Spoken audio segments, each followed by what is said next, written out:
What is up, my friends? So, Dark Phoenix trailer just came out at like midnight, so I'm thinking Fox doesn't have any idea how to market their movies anymore, or they just don't give a shit about Dark Phoenix. And that's what it's been looking like a lot lately. Now, I will say that the trailer, I was really hyped when I heard it was coming out tonight, and then when I heard it was coming out at midnight, I was like, can't be that good if they're holding off on it for so long, you know what I mean? But the trailer finally came out, and what do I think? I think that the trailer definitely is not good. Basically, the trailer starts off with a young Jean Grey, and as you know, Dark Phoenix basically will follow Jean Grey as she progresses into what she ultimately becomes. Is Dark Phoenix is the prophecy, and we see her and her parents, I'm assuming, and they're like in the car, and then we see like Jean Grey starts to use her powers for some reason, which we'll probably learn more in the movie about. And then ultimately, this causes a big car crash, and we just see that pretty much, I believe her parents die in this. I think that she is the only sole survivor. And then what's really interesting is we see her meet up with Professor X, and then he is basically like trying to like tell her that she shouldn't be ashamed of who she is, and she will be there and they'll help her with everything. We then cut back to Jean being older now, and it looks like she goes back to try and find out exactly like what happened with her parents and whatnot. Maybe she doesn't remember exactly where these powers came from. We also see Jessica Chastain's character come out and pretty much talk to her, and we already know that Jessica Chastain's the main villain here, so it can't be any good what she's trying to convey to Jean. And I thought that the shot where we see like the Dark Phoenix coming out, I thought that was a pretty cool shot, and I can't wait to see more of that. And I think the trailer lacked some of that. We'll also get to see Magneto come back, which I thought was pretty interesting, and can't wait to see Michael Fassbender back in the role. And I'm just excited to see Michael Fassbender. I think he is one of the most integral parts of the series and really pushes the series to be what it is. Also, we see Professor X. I don't know why I said Dr. X. We see a lot of the mutants come back as well from Apocalypse. Now, Apocalypse did give us a little hint towards Dark Phoenix, as we saw, and we also see like a funeral scene, which I'm not too sure whose funeral will it be. Is it going to be somewhere near the end of the movie or somewhere in the beginning? It's going to be interesting because it's Professor X already shaved, so it's not something from the past, and we also see Storm and everybody. So this is something that just happened, and it's pretty obvious that it's a big blow just from everybody being there and everybody's reactions. So I'm excited. Well, not excited, but I'm just curious to see who actually is being buried. We get some awesome shots of Professor X on action, and also of Scott in action as well. And I'm pretty sure it's going to be so devastating to see these characters that care so deeply about Jean come and try to take her down. And the X-Men franchise has already tried to do this before with the previous X-Men, when we had X-Men The Last Stand. I believe that movie was suffering through so many things which caused it to not be the movie it needed to be, and this movie looks pretty similar to that. So I'm holding hope that this movie actually pulls off what The Last Stand tried to do and really give us that story we need with the Dark Phoenix, in which we see Jean Grey really try to subvert this prophecy of who she is to become and try to be this person that is able to control her powers. And I think that was a really interesting thing with the Last Stand and the Dark Phoenix saga, is Jean Grey really can't control this, but everybody around her loves her so much and they don't want to kill her. So it's just a lot of back and forth, which I think is really interesting for them to check out. Also with her parents and her going back to find out exactly what happened, which seems to be what the trailer's hinting at. I'm pretty excited to see that. I will say that I thought it was pretty interesting that they are still giving a lot of focus to Jennifer Lawrence Mystique. I'm not too sure how much of a big role or crucial role she will have to be for this movie, but I see that it's going down in that path, which I think the other X-Men movies suffered through, where this is all still feeling like the other X-Men, even Jean Grey, are more like subplot, and then we still have the whole Magneto, Xavier, and Mystique main storyline. Also, I thought it was really cool to see Evan Peters back as Quicksilver. Definitely one of the highlights from the whole X-Men First Class, X-Men Apocalypse, X-Men, I forgot the last one, Days of Future Past series. So I'm excited to see him back. I'm excited to see Storm as well back.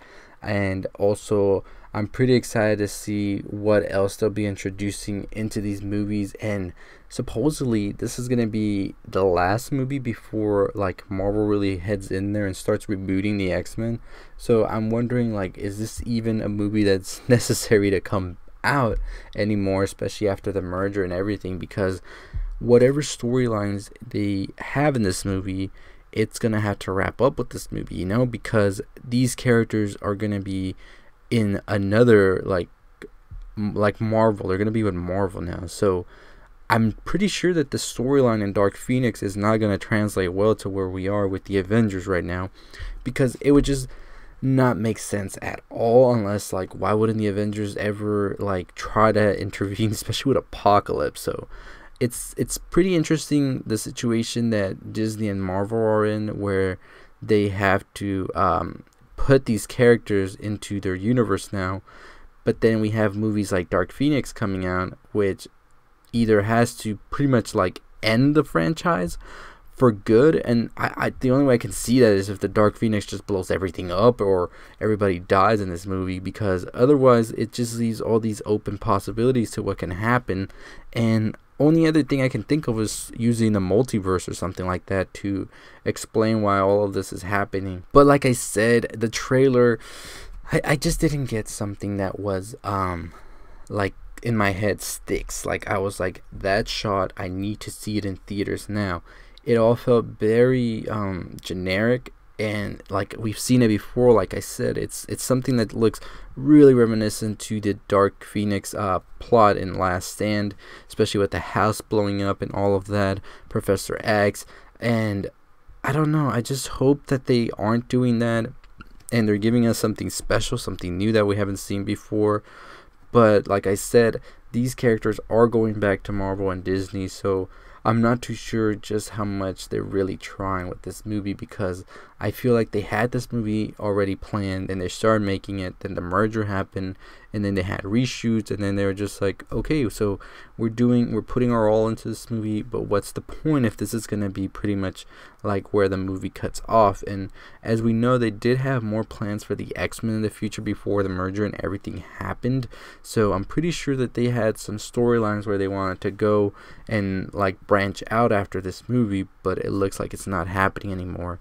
This is the same question I have with the New Mutants movie, which was supposed to come out, I think, this year, and now it got all the way to next year. So I'm wondering if those reshoots are just to give the movie closure and not have these like branches where people are going to be pissed off that nothing ever happened with. So I don't know. What do you think, however? Have you seen the Dark Phoenix trailer?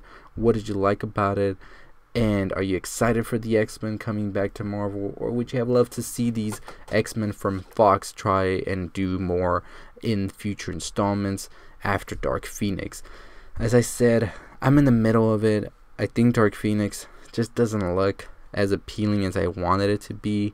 And it's something I think I could definitely, really, honestly, just skip through if I had to. And if this movie didn't come out, I wouldn't be like, fuck, like, I want this movie to come out, you know? It's just like, oh, it's coming out next year. Oh, it's coming out February. Okay, let's just see how it goes. Now, generally, movies do go to die around January, so February 14 is pretty close to that, and really a weird time for a movie like this to come out. I know Black Panther came out in February, but it's different. Marvel already has the formula. Marvel already is, like, proven that they're going to make $1 billion at the box office no matter what they put out. So it's a little different when you have an X-Men movie, when X-Men were like the top notch before like the MCU came around. Like I said, however, I'm interested to see what the franchise tries to do, where they're headed with Dark Phoenix, how it's gonna end. I think that the only logical way that Dark Phoenix can end is with, like, I guess Jean Grey destroying the whole universe and just leaving nothing in its path. And it's just like, yeah, she went, she did that, it's over. Thank you for joining us for X-Men Fox. But now, next time you want to catch the X-Men, you're going to have to go onto the MCU. So anyways, let me know your thoughts below, as I said. And also make sure you subscribe if you haven't already. As I said, the only cool shot was the Dark Phoenix shot when she like blows up or whatever into the Phoenix. And that was pretty much it for me. Everything else was just like, okay, I don't see anything like that's worth like, oh my goodness, that was amazing. And except for the shot of Xavier when he's covered or surrounded by the flames and he's like using Cerebro or whatever, I thought that was pretty cool as well. But overall, not too hyped. I can see why this came out at midnight. Let me know your thoughts, as I said, and make sure you subscribe if you haven't already for more stuff on all the things you love about pop culture. The Carter 5 drops today. Also, I will have a video on American Horror Story and what the fuck just happened last night, and also a Night School review-ish type video. I was gonna do something else, but I just don't see what I can do with that movie. We'll talk more about that in that video. But as I said, if you haven't already subscribed, hit that subscribe button, hit that like, hit that comment, hit that share, all that good stuff on the road to 6,000 subscribers. Make sure you follow me on Twitter as well to keep up with all the stuff I talk about on there, because there's some stuff that I really don't make videos for, but I want to talk about, so I just tweet about it in a little bit, and that's about it. We have the Yandhi album coming out this weekend. So a lot of videos, so make sure you subscribe, comment, share. I'll see y'all next time. As always, my friends, stay positive.